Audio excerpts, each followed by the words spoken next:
안녕하세요. 미국 주식은 훌륭하다. 미대입니다. 오늘 미증시는 올랐습니다. 그리고 어제하고 오늘 나쁘지 않은 흐름이 나오고 있는데요. 나스닥은 7일 연속 하락하더니 다행히 반등을 했습니다. 어제는 브레이너드의 발언 때문에 증시 상승이 있었다고 이야기가 있었는데요. 인플레이션 잡힐 때까지 계속 긴축을 이어갈 것이다 라고 하면서 지나치게 긴축하는 것은 부작용이 있을 수 있기 때문에 피해야 한다고 했습니다. 금리 조절이라는 기대감을 올려주는 이야기가 있었습니다. 그리고 찰스 에반스 시카고 연은 총재도 인플레이션을 잡는 게 중요한데 3.5% 정도에 도달하면 과도한 긴축 위험이 있다라고 했습니다. 이 부분도 금리 조절을 해야 한다고 해석할 수 있는 부분이었습니다. 호주 중앙은행 총재도 언젠가는 금리 인상 속도를 늦출 수 있다고 해주면서 금리 인상 조절에 대한 이야기를 해주었습니다. 골드만삭스에서는 금리 인상 폭 예상을 내놓았는데요. 9월에 0.75, 11월에 0.5, 12월에 0.25로 낮아질 것으로 전망을 했습니다. 금리 인상 조절에 대한 분위기가 조금씩 흘러나오고 있습니다. 어제는 국제 유가가 많이 하락했습니다. 인플레이션과 연결된 부분이 유가죠. 미국의 휘발유 가격도 계속 떨어지고 있고요. 하루가 다르게 막 떨어졌거든요. 근데 지금은 조금 주춤하고 있긴 한데 부담스럽지 않은 가격대에 머무르고 있습니다. 근데 감산 이야기도 계속 나오고 있는데 유가가 급락을 한다? 유가 빠지면 당연히 좋긴 좋죠. 하지만 어제는 급락 수준으로 하락을 해서 개인적으로는 심상치 않다라고 생각을 했습니다. 아주 큰 의미 부여를 한 것은 아니지만 증시가 반등이 나올 수 있겠다고 생각을 했었습니다. 차트로 보시면 이렇게 박스 흐름이 나오고 있었고요. 어제 긴 음봉이 나오면서 박스를 깨고 내려왔습니다. 이 구간이 정말 중요한 구간이었는데요.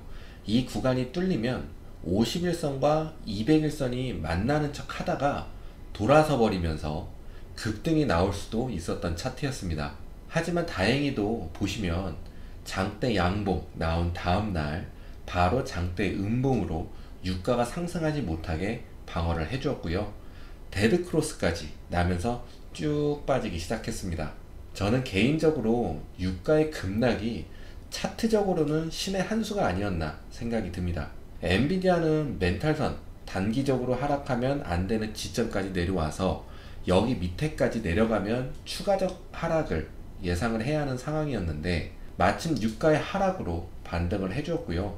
구글도 보시면 110불 밑으로 내려왔는데 더 내려가면 100불 밑까지 예상할 수 있어서 굉장히 중요한 어제와 오늘이었습니다. 지난번에도 유가가 이상하게 급락을 해서 증시가 상승을 할 수 있는 기회가 될 수 있겠다라고 말씀드린 적이 있었는데요. 저는 지금 상황에서 증시 하락을 막을 수 있는 건 인플레이션을 잡아야 하는 게 큰 부분이라고 생각을 하고 있습니다. 여러분들도 그렇게 생각하고 계시겠죠. 그리고 인플레이션이 잡히고 있다고 보여줄 수 있는 큰 부분이 유가의 하락이기 때문에 유가의 하락이 심상치 않으면 증시 반등을 예상하고 있었고 예상하고 있습니다. 그리고 인플레이션을 잡기 위해서 지금 할 수 있는 부분은 유가를 잡는 것 밖에는 없기 때문에도 유가의 움직임이 증시에 영향을 많이 줄 것으로 보고 있습니다. 이건 개인적인 해석이긴 합니다. 유가의 하락으로만 모든 것을 알 수는 없지만 요즘 딱히 좋은 호재도 보이지 않고 인플레이션에 대한 걱정 그리고 CPI 지표가 남아있기 때문에 유가의 움직임을 지켜보고 있습니다. 유가의 하락은 지금 당장 증시에 좋은 영향을 주지만 이것만 보지 말고 경기 침체의 우려로 유가가 하락하고 있다는 것도 생각을 하고 있으셔야 합니다. 내년 경기 침체에 대한 정황들이 나오고 있기 때문인데요. 하지만 지금은 인플레이션이 하락하는 상황이기 때문에 증시에는 호재로 작용할 수 있다라고 해석을 하는 부분입니다. 유가는 위쪽으로는 약 85불 80 보시고요. 만약 올라오는 모습을 보인다면 그쯤으론 증시가 어디에 위치해 있던 단기 하락의 명분이 될 수 있다고 보고 있습니다. 유가의 박스는 이렇게 그릴 수 있겠는데요. 그래서 예상 박스 하단은 80불 50입니다. 다시 말씀드리지만 시장을 예상을 할 수는 없습니다. 하지만 저는 찍는 주식 가물하는 주식은 하지 않습니다. 저의 설명드리기 어려운 노하우, 증시의 상황, 주가의 흐름을 가지고 예측을 하면서 주식을 합니다. 틀려도 괜찮고요. 거기에 맞춰서 대응할 방법이 있기 때문에 괜찮습니다. 그래서 증시 하락에 두려움도 적고요. 그리고 많이 말씀을 드렸던 부분인데요.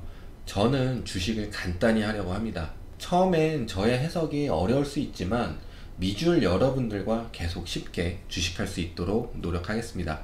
다시 돌아와서 다시 지긋지긋한 은행주 JP몰간 115불 위로 올라왔습니다.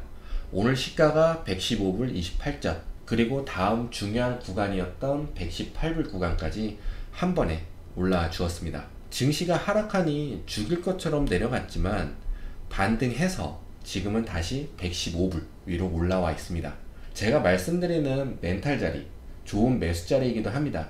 멘탈 자리는 추가적 주가 하락이 있더라도 증시가 반등이 나오면 금방 복귀하는 주가입니다. 그래서 하락해도 멘탈이 잡힌다 해서 멘탈 자리라고 하고 있습니다. 증시를 보시다가 불안하시면 JP몰간을 보시면 됩니다. JP몰간이 110불 밑으로 하락할 때까지 멘탈 잡으시면 되겠습니다. 제가 주식을 하다가 어느 순간 너무 뉴스에 치이고 어디까지 증시가 상승하고 하락하는지도 모르겠고 기도 매매를 하는 저를 보면서 내가 지금 주식을 제대로 하고 있는 건가 생각이 들더라고요. 무지성 매수도 해봤고요. 공부가 필요하겠다 생각이 들어서 다시 공부를 시작했고, 터득한 것들을 말씀을 드리는 것이니 이런 지표를 드리면 도움이 되실 거라 생각이 듭니다. 그리고 도움이 되셨으면 좋겠습니다. 이제 금리 인상의 시기도 다가오는데요. 월스트리트저널에서는 0.75 인상을 전망하고 있습니다. 그리고 전체적인 분위기도 0.75 인상 가능성이 높다라고 보고 있는데요. 인플레이션을 빨리 잡는 게 좋다라고 생각하는 부분이 크다라고 보시면 되겠습니다. 지금 상황으로는 9월은 0.75 가능성이 높겠죠. 그리고 0.75를 몇 번 더 올릴 것이다 라는 이야기도 있는데, 저는 개인적으로 11월부터는 금리 조절을 하면서 가지 않을까 생각을 하고 있습니다. 그리고 빠르면 10월 아니면 11월쯤에는 반등을 예상하고 있기 때문에 금리 조절에 대한 것이 호재로 작용할 수 있다 보고 있습니다. 그리고 우리는 이미 연준이 인플레이션을 잡겠다는 강한 의지를 알고 있고 0.75를 어느 정도 염두에 두었기 때문에 증시에 큰 영향을 줄까 하는 생각과, 저의 주가 흐름상으로 종목마다 조금 다를 수 있지만 여기에서 더 하락시키면 다시 회복하기가 힘들어질 것으로 보기 때문에 지금부터 연말까지 계속 하락세로 가기는 힘들 것이다 라고 보고 있습니다. 금리 조절에 대한 부분은 지난 영상들에서 많이 말씀을 드렸었는데요. 11월에 금리 인상 조절에 대한 부분과 중간 선거에 대한 부분이 만난다면 급등은 아니더라도 조금씩 증시가 회복하는 모습을 볼 수 있다라고 보고 있습니다. S&P 차트를 보시면 제가 화요일 영상에서 지켜보시면 좋겠다 했던 부분이었죠. 이렇게 제가 생각하는 박스를 말씀드렸고요. 어제 위로 올라와서 마감을 하면서 우선 단기적으로는 하락은 하지 않겠다 라고 봤고, 조금의 상승도 기대할 수 있었습니다. 제가 증시를 바라보는 기준점을 말씀드리는 겁니다. 맞췄다 안 맞췄다가 아니고요.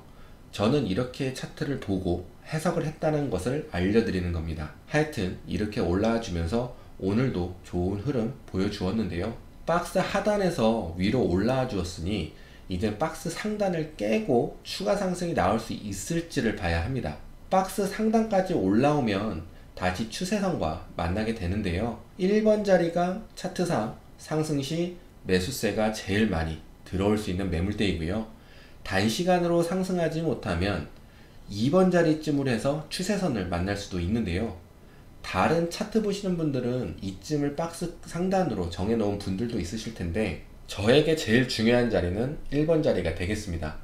4075에서 4080 부분. 여기에서 조심해야 하는 것이 하나 있는데요. 올라갔다고 바로 하락 추세가 끝났다라고 볼 수는 없다는 것입니다. 페이크 브레이크 라고 해서 가짜 상승이 나올 수 있으니 이 부분도 참고하시고 보시면 좋겠습니다. 이렇게 추세선 위로 빼꼼 얼굴을 내밀고 다시 들어가는 것을 말하는데요. 만약 가짜 상승이 나오면 차트적으로는 실망 매물이 출현할 수 있습니다. 그래서 지금의 상승에서는 매수 포지션보다는 관망을 하면서 상승을 바라보려고 하고 있습니다. 이미 하락할 때 매수를 하는 전략을 해서 매수 대응을 했고요. 하나의 예로 댓글에 엔비디아 135불, 엔비디아도 135불을 깼지만 멘탈선이기 때문에 금방 올라왔습니다. 멘탈잘의 의미 말씀드렸죠. 그래서 며칠 증시를 지켜보려고 하고 있습니다. 대략 저의 생각을 정리하면 유가의 급락이 증시 상승을 만들 수 있었다. 하지만 개인적으로의 해석으론 정상적인 주가의 흐름은 아니므로 지금 반등이 나오고 있지만 가짜 상승이 나올 수가 있다는 부분입니다. 그래서 하락할 때 매수를 했으니 잠시 관망하는 포지션을 취하려고 하고 있다는 겁니다. 또 여기에서 잘못 이해하실 수 있는데요. 가짜 상승 후에 하락한다고 해서 쭉 하락을 이야기하는 건 아닙니다. 그때 가봐야 알 수 있겠습니다. 다시 말씀드리지만 개인적인 해석입니다. 사람마다 다 다른 증시의 해석을 하면서 주식을 합니다. 뉴스로 증시를 해석하고, 여러분들이 쉽게 접하는 해석들은 저도 처음 주식할 때 많이 접하면서 왔던 건데요. 주식을 계속 하다 보니까 궁금한 게 계속 생겨나면서 공부를 더하고 하다 보니 해석하는 방법이 달라지고, 그러면서 여기까지 오게 된 것입니다. 물론 저와 비슷한 방법으로 증시를 보는 사람도 주위에 많고요. 저의 해석 방법이 또 다른 증시 해석 방법이다라고 봐주시면 좋겠습니다. 전에도 말씀드렸지만 펀드 매니저 그리고 유명 증권사에서도 증시 예측을 하지만 다 맞추지 못합니다. 톱니도 그렇고요. 저는 감투자가 아닌 저만의 기준으로 주식을 하고 있습니다. 여러분들도 여러분들만의 기준을 가지고 주식을 하시면 더 좋은 주식 생활이 되실 겁니다. 다음 주는 FOMC 앞둔 전주가 되므로 연준 인사들의 발언이 금지가 됩니다. 그래서 증시적으로 보면 다음 주에는 불안감이 조금 덜한 한 주가 되지 않을까 생각을 해봅니다. 유가와 은행주 보시면 도움이 되실 거라 생각이 들고요. 추가적 상승을 기대하면서 영상 마치도록 하겠습니다. 구독과 좋아요, 댓글 알람 부탁드리고요. 모두 좋은 하루 보내시고 부자 되세요. 고맙습니다.